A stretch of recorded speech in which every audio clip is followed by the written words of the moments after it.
Hello पिलामाने जय जगन्नाथ पिलामाने तममानक पई आज आउ गोटे नुआ भाषणटे नहीं आसी एटी देखंतु पिलामाने कौन अच्छे भाषण रे।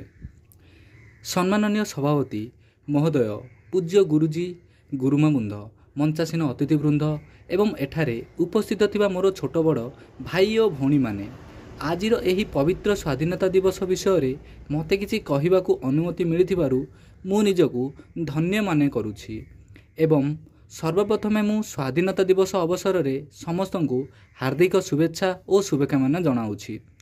आज आमे आम देशर 78तम स्वाधीनता दिवस पालन करुछु। 1947 मसीहा अगस्ट मास 15 तारिख रे इंग्रेज शासन अधीन मुक्त होई स्वाधीन लाभ करिथिला।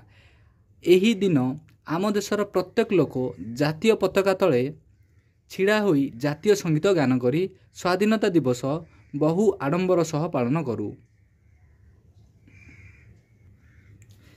दीर्घ 200 वर्ष धरी आम देश को शासन करिथिबा इंग्रेज माने आम देशर नागरिक मानकु बहुत अत्याचार करि आसुथिले एवं आम देशर लोक मानक ठारू कर आकार रे बहुत धन संपत्ति लूट करि नै जाउथिले। जदि एहाकू केही विरोध करे ताहले सेमानकु बहुत माड गाली देबा सह फांसी दंड दे देउथिले।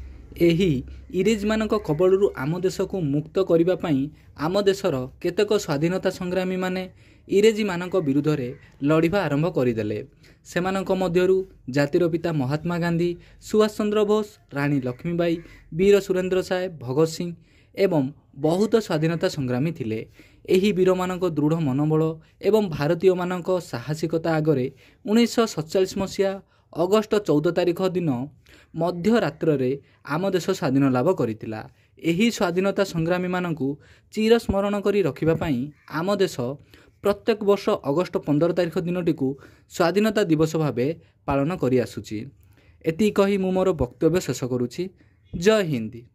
तो पिला माने तममानकु जदि एही वीडियोटी भल लागिला ताहले वीडियोटी को लाइक एवं शेयर करदेवे एवं जो मैंने एपर्यंत सब्सक्राइब करना चैनल को प्लीज सब्सक्राइब कर दिंतु।